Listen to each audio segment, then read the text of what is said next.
Boa tarde a todos. Muito obrigado pelo convite para participar desse painel. Eu queria também parabenizar os organizadores pelo excelente e brilhante programa que nós estamos assistindo até agora. Então, nós vamos ter uma mesa discutindo casos clínicos de câncer de próstata localizado, e eu gostaria de convocar, então, os debatedores, o Dr. Christian Pavlovich, o Dr. Eduardo Carvalhal, por favor, venham aqui à mesa, Dr. Luiz Surrami, Alan Dalprá e o Guilherme Gaib, por favor.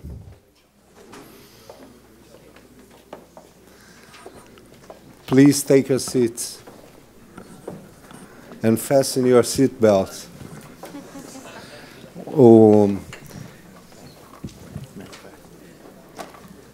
Muitos dos quesitos que nós temos em relação aos casos clínicos na vida clínica diária já foram endereçados brilhantemente pelos palestrantes. Mas vamos discutir aqui mais uma vez como é que isso se traduz do ponto de vista prático no manejo dos pacientes com câncer localizado. Então, o primeiro caso que nós vamos discutir é um paciente de 60 anos, agrônomo, casado, que consultou por sintoma de Lutz moderado em março de 2015. Ao toque tinha uma próstata fibroelástica, 40 gramas, e o PSA, na ocasião, era 5,0. Ele também apresentava hipertensão arterial sistêmica em tratamento com mesartana e hidroclorotiazida. E teve pólipos diagnosticados em colonoscopia prévia. Na história familiar, tinha um bisavô e tio com câncer de próstata. Ele foi submetido pelo seu médico assistente a uma biópsia, então, nessa ocasião, em 2015, e houve um diagnóstico de Gleason 3+3 em 2 fragmentos de 12. Na ocasião, o volume era 54 gramas.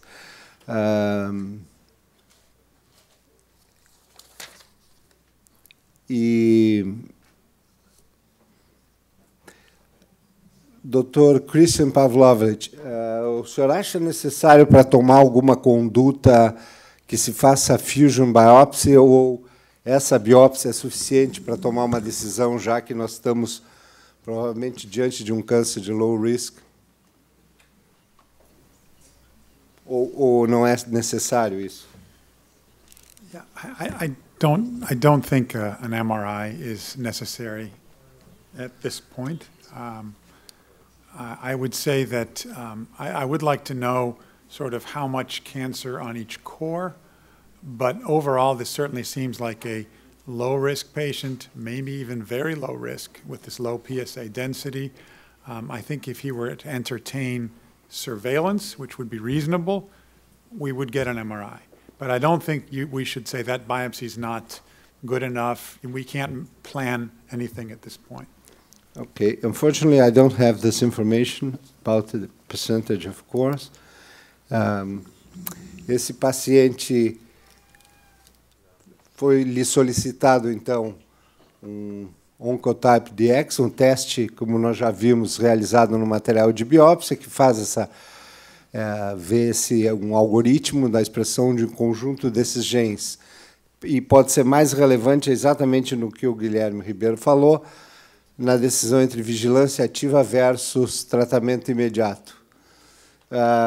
No caso dele, ele teve um resultado, o Genomic Prostate Scores, o GPS, favorável, patologia favorável, 78%. Nesse ponto, Guilherme, tu acha, é seguro assumir que ele pode ser colocado em vigilância ativa ou teria que fazer algum outro tipo de investigação? Ou o médico assistente dele já pode tomar a conduta? Bom, embora ele tenha 60 anos e tenha um período longo pela frente, eu ficaria inclinado à vigilância ativa, mesmo sem o GPS, né, mesmo sem o Oncotype. diante desse resultado, me parece que só favorece essa conduta.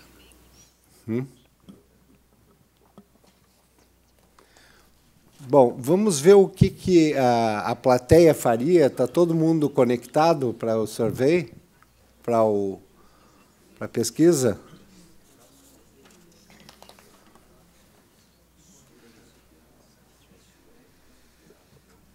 Quem que vai acionar a votação?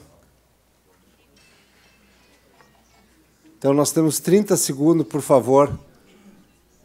Vamos votar em qual seria a melhor escolha inicial para esse paciente.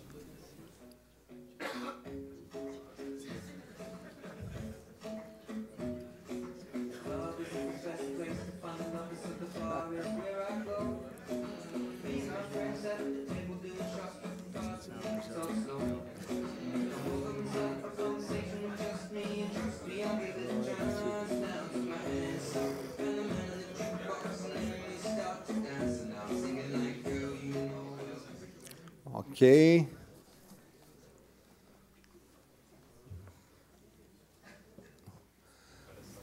Então, o resultado extremamente significativo, 91%. Eu acho que eu influenciei a plateia, Renato. Né? Acho que sim, acho que... Does that mean I gave the best talk? Yeah, absolutely. Yeah.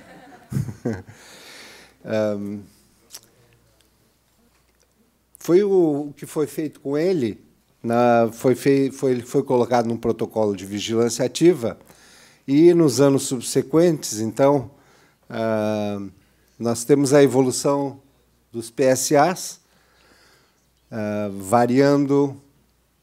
Naquele ano de 2005 a 16 não variou muito, 6, 6,5, e no final, em setembro de 2017, 9,0.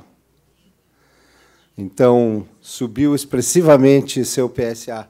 Eu gostaria de perguntar ao Dr. Suhami e ao Dr. Dalprá se seria válido ou teriam escolhido, com a nova técnica de hipofracionamento, por exemplo, menos sessões, o que os pacientes abominam, aqueles 2 meses que tem que ficar fazendo isso, e com menos sessões, liquida o assunto, talvez, se teriam indicado isso, uma radioterapia hipofracionada para esse paciente. Eu gostaria de ouvir dos 2 colegas, por favor. Bom, em primeiro lugar, eu tentaria ver se esse PSA é real.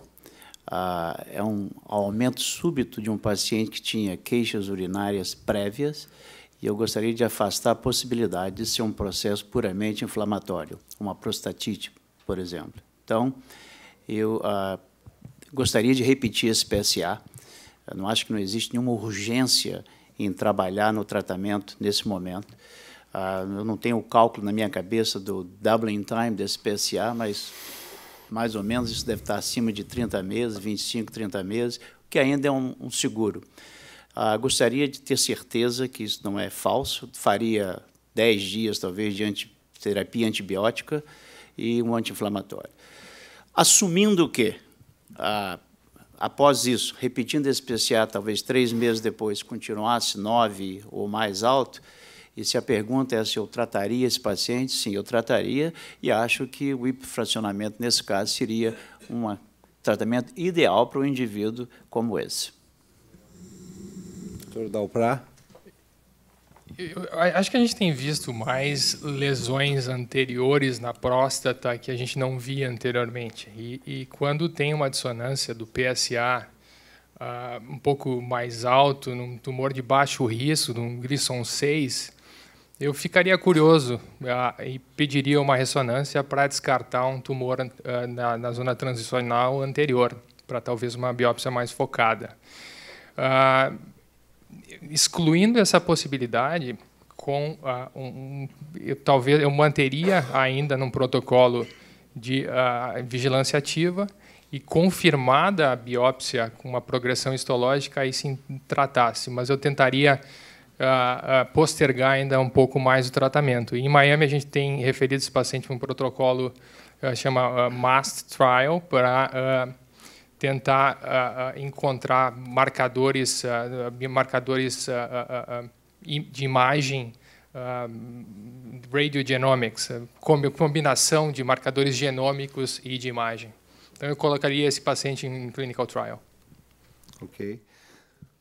Doutor Carvalhal, o que o senhor indicaria para ele agora, nesse momento em que o PSA é 9? Eu só antes vou falar que, em outubro, ele repetiu o PSA e foi o mesmo 9.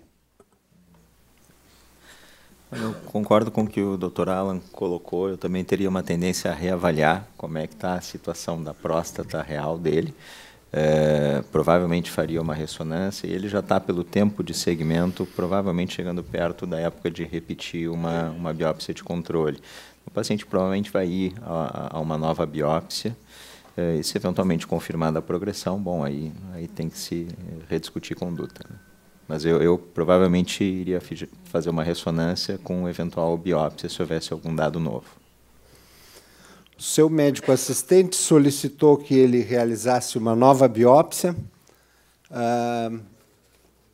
que não foi biópsia de fusão nem nada, onde foi encontrado um fragmento somente positivo de 12, com 4 milímetros de extensão, um Gleason 3+4, com biópsia 9,0.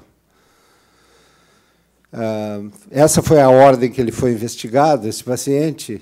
Ele foi, então, solicitado, um mês após a biópsia, pelo seu médico, uma ressonância magnética multiparamétrica, onde se vê, eu tenho 3 imagens aqui, na zona periférica do lobo esquerdo, 2 alterações focais, com características que sugerem alta probabilidade para neoplasia clinicamente significativa, o PRADS 4, uma no terço médio da zona periférica posterior, talvez comprometendo a cápsula, e outra no terço apical posteriormente. Então, foi dessa forma que ele foi investigado, e eu vou perguntar para a plateia qual a conduta nesse momento que os senhores todos fariam no consultório com esse paciente. Vamos novamente, então, acionar a votação, por favor, com ou sem música, dada a largada.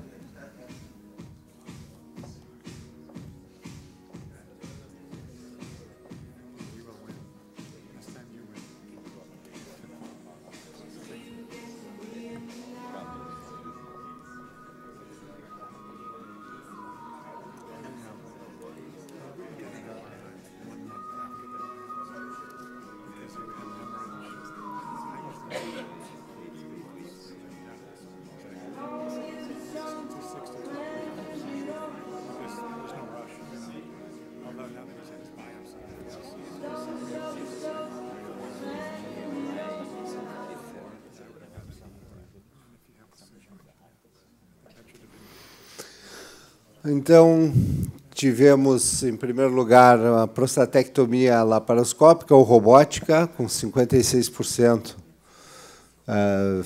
elegendo essa técnica, e, em segundo lugar, 33% prostatectomia aberta. Em terceiro, radioterapia.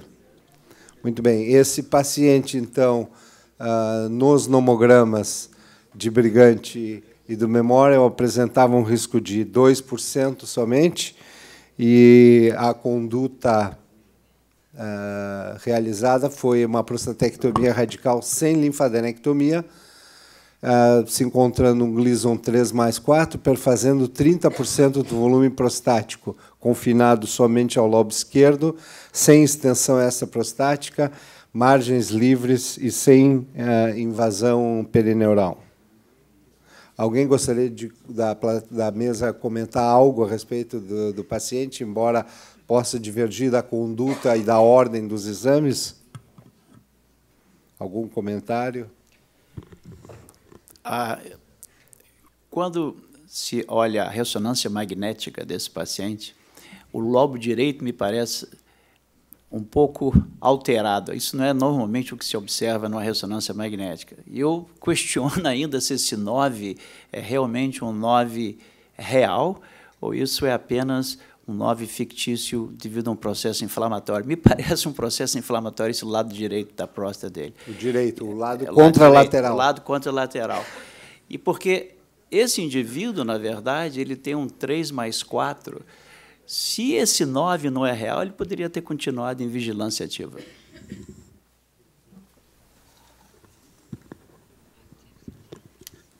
So I agree. I think that we were discussing perhaps well, it would have been nice to have the MRI before the biopsy.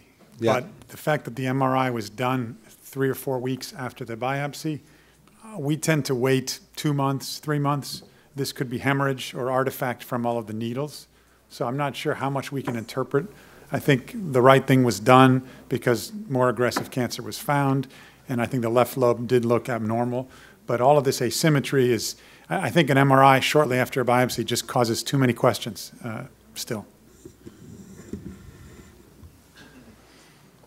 E o senhor acha que, então, deve ser considerado o standard of care o uso do MRI pré-biópsia, conforme falou na palestra?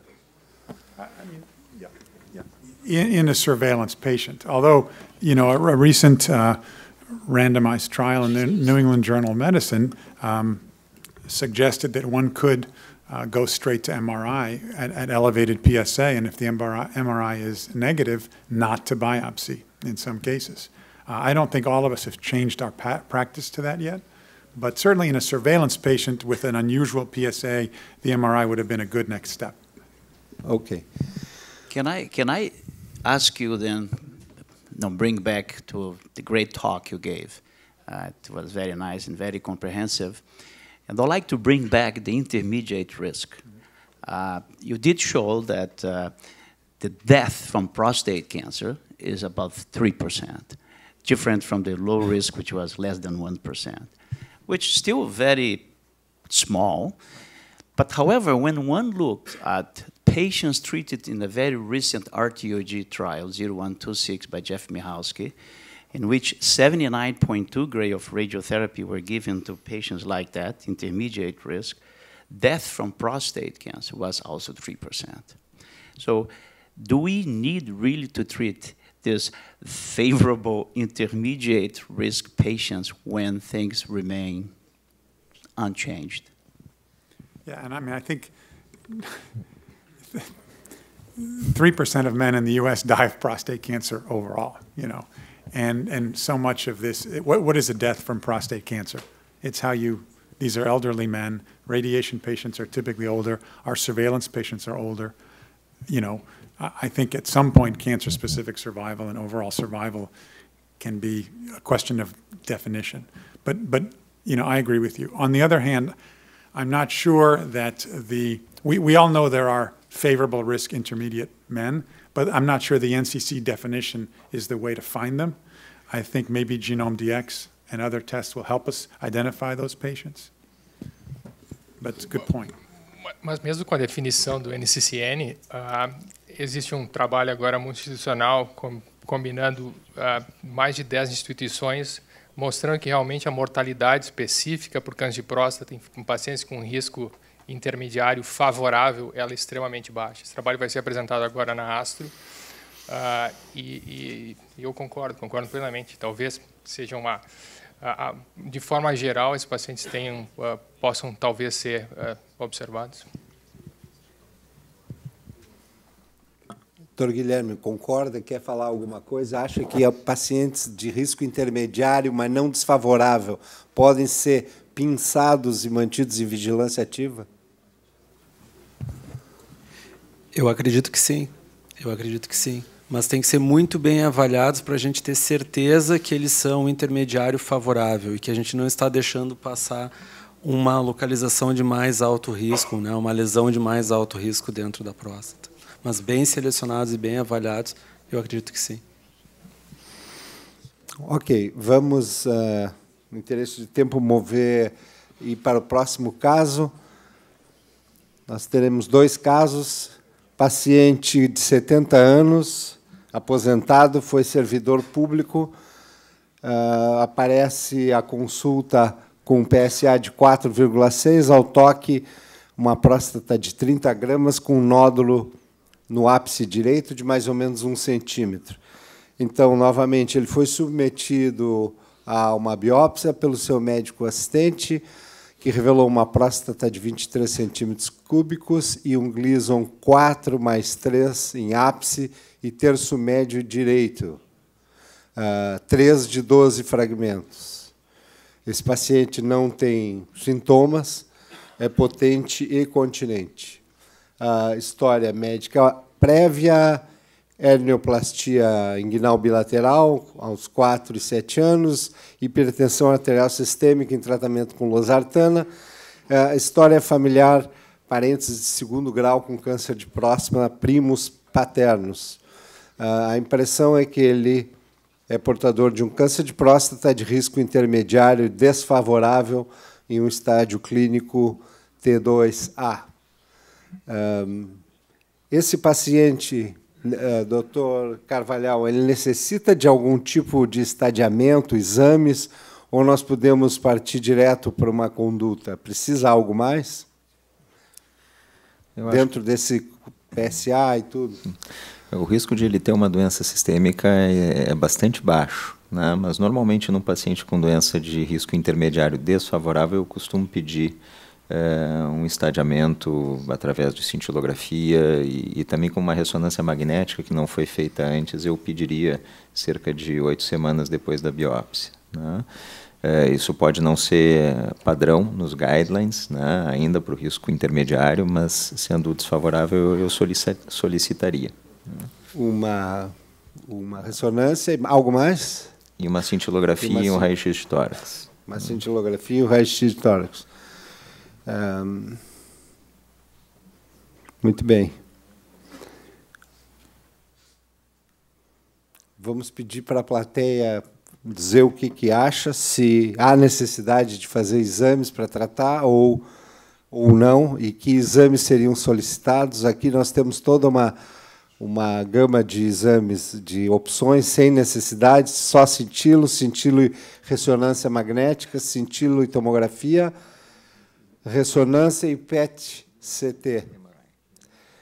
Vamos votar, então, por favor.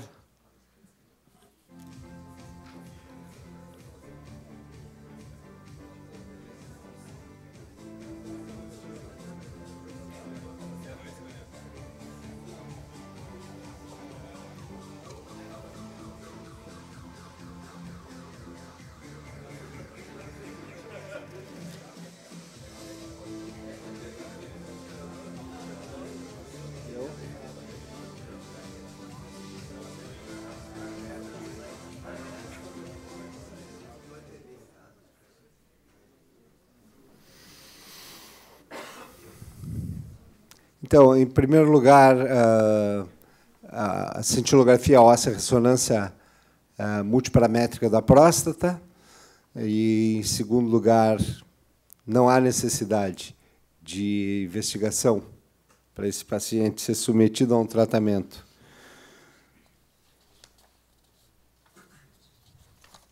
Esse paciente foi submetido exatamente aos 2 exames e a ressonância magnética, que mostrou, então, uma lesão com epicentro na zona periférica póstero-medial dos terços médio e apical do lobo direito da próstata, com alta probabilidade para neoplasia clinicamente significativa. Foi encontrado um PI, foi classificada como PI-RAD5, e nessa imagem a gente pode ver uma provável extensão até extracapsular, um vazamento do tumor ali naquela região. Isso que foi encontrado, então. A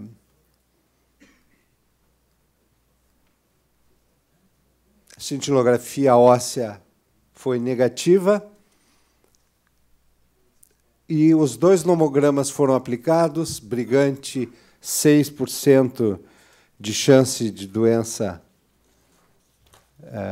linfonodal e o do memória 8%. Eu gostaria de ouvir de cada um de vocês. Vamos começar, então, de lá para cá.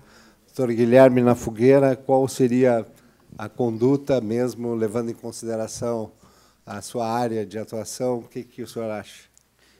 Não tem dúvida que o paciente precisa de um tratamento, né? Então, eu discutiria com ele as opções, prós e contras, né, para decisão conjunta em relação ou à cirurgia ou ao tratamento radioterápico. Eu acho que um paciente de 70 anos que tem uma boa condição clínica, que tem uma boa expectativa de vida pela frente, me parece ser um candidato adequado para ambos tratamentos.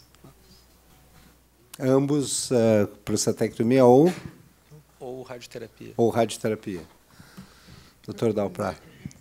Eu acho que a discussão multidisciplinar é extremamente importante nesse caso em específico, né? Levando em consideração uma expectativa de vida relativamente longa desse doente, é sempre importante focar e conversar sobre as expectativas que ele tem em relação ao tratamento. Então, eu tendo a usar os dados do único ensaio clínico randomizado até então, comparando a radioterapia com a prostatectomia radical, na decisão e ofereceria ambas opções. Se o paciente optar pela radioterapia, eu ofereceria a radioterapia, tentaria convencê-lo de ensaios clínicos randomizados disponíveis, se não, eu ofereceria a radioterapia para a próstata com 6 meses de hormonioterapia. Ok. Dr. Suhami. Quando se solicita um exame, e nesse caso aqui a ressonância magnética foi solicitada e foi feita, a ideia é que esse exame vai lhe dar informações que vai lhe ajudar no manuseio desse paciente. Ou seja, para repetir uma biópsia, ou seja, para estabelecer um diagnóstico mais preciso, ou para orientar no tratamento. Se a ressonância está correta, havia uma extensão, uma suspeita forte de uma extensão fora da cápsula. Então, eu, quando quero oferecer um tratamento a um paciente, a minha tendência é tentar fazer um tratamento só, em vez de fazer 2, 3, 4, 5, porque tudo que eu vou conseguir é aumentar a toxicidade. E se essa ressonância é correta, eu tenho que acreditar que é, porque foi pedida, foi feito, foi bem relatado, esse paciente tem já de saída um estágio 3, okay? Que provavelmente vai ter uma margem positiva, que provavelmente vai precisar de uma radioterapia futura. Então, para evitar tudo isso, eu recomendaria radioterapia nesse paciente.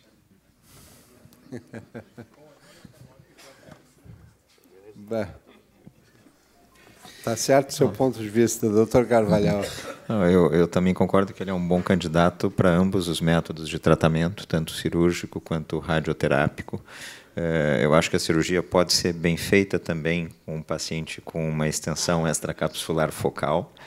Talvez a gente não possa ser tão exigente na técnica nerve sparing daquele lado, mas tem uma boa chance de ele também ter margem negativa com a cirurgia. E acho que vai ser uma decisão realmente compartilhada com o paciente, né? Talvez, como cirurgião, eu indicasse em primeiro lugar a cirurgia, mas acho que ambas vão funcionar muito bem. Ok. Dr. Pavlov, o que o senhor indicaria? I agree with Dr. Carvalhal. I think that's, yeah, I would dimension surgery, radiation, and ultimately counsel him that with surgery he may need radiation therapy afterwards. But if we got clean margins, it was not a gross extracapsular situation, that chance of cure is still good. Ok. Vamos ver o que a maioria dos nossos colegas faria na vida real. Então, vamos para a última votação da sessão aqui, que seria qual a conduta agora, no momento, a ser realizada nesse paciente. Por favor, vamos abrir a votação. Temos prostatectomia radical sem linfadenectomia, com linfadenectomia obturatória, estendida, radioterapia e bloqueio ou só radioterapia?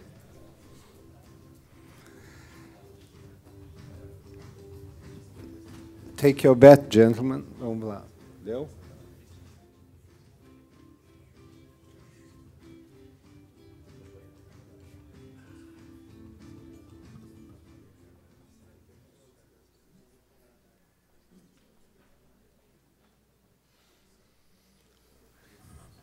Então, realmente, quase 70% dos participantes escolheram a prostatectomia radical com linfadenectomia estendida.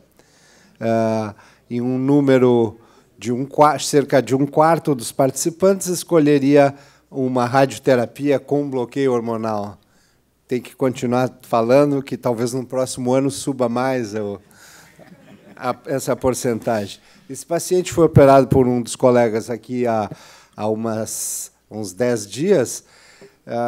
Não tenho, então, um segmento a longo prazo. Foi feita essa prostatectomia radical e linfadenectomia estendida, que teve o Gleason confirmado 4+3 em 20% do volume prostático, com margens livres, ausência de invasão perineural e os linfonodos todos não foram afetados pelo problema, pela doença. Algum outro comentário antes de encerrar a sessão? Alguém gostaria de falar algo? Pois não. Marta, pode fazer uma pergunta para a mesa. Vou fazer uma pergunta direto ao ponto. Há uma semana saiu na Veja, naquele sobe e desce da Veja, que agora no Brasil tem disponível uma nova técnica que diminui de 40 para 5 frações e a gente está respondendo mensagem a semana inteira, eu e os colegas aqui. Na tua apresentação, Surmi, tu pontuaste bem, né, onde é que a gente está mais ou menos nisso, que é possível. Minha pergunta é, vocês têm feito isso fora de protocolo ou vocês têm... Porque a gente... sabe que é não inferior, né? Que tem a questão do tempo e da conveniência para o paciente, que é muito importante, a gente não subestima isso. A gente já absorveu o hipofracionamento moderado, mas o ultra, o extremo hipofracionamento, vocês têm feito isso fora de protocolo? É para mim a pergunta. Não, nós não fazemos o ultra hipofracionamento, nós não fazemos. Nós fazemos 60 em 20 e já fazemos isso há muito tempo. No entanto, nós vamos começar agora o que eu chamei de craze hipofracionamento. Isso é apenas uma dose de 19 Gray e nós estamos usando o espaçador retal. O grande problema quando se realiza um ultra hipofracionamento é você ter certeza que você controla o tratamento diário corretamente. E o que se observa é que o posicionamento do reto dentro da pelvis no dia a dia, ele varia quase que diariamente. Então, nós fizemos uma avaliação, todos os nossos pacientes, 20 pacientes que fizeram cone beam CT diariamente, ou seja, 400 imagens que foram avaliadas, ok? E essa variação chega, às vezes, a 30%. Então, quando pode ser feito o ultra hipofracionamento. A única coisa que você tem que fazer é fazer um cone beam antes e ter certeza que o seu reto não está dentro do seu campo de radiação, senão você vai pagar um preço caro. Mas os resultados, para mim, vão ser iguais a todos os outros. Apesar de eu ser entusiasta do SBRT da próstata, eu fiz casos na instituição prévia com o CyberKnife. Eu concordo com o Luiz. O controle de qualidade tem que ser extremamente rigoroso. Atualmente, fora de ensaio clínico randomizado, a gente não faz, e eu não faço. Por favor. Para o Swami, para o Alain e para o Gaib também. Nesse caso, o Swami pontuou que ele poderia ser um T3A, certo? Clinicamente. E subiria para alto risco.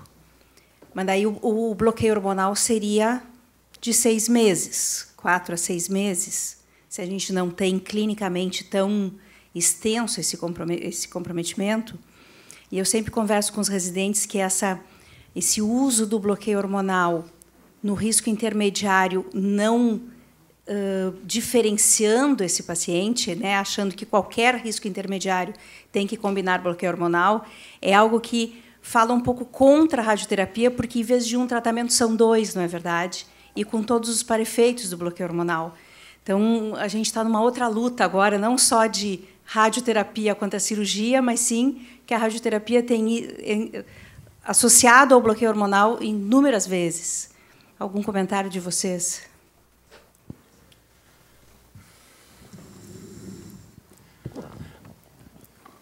O objetivo, eu acho, de um tratamento é você oferecer àquele paciente a melhor oportunidade de cura.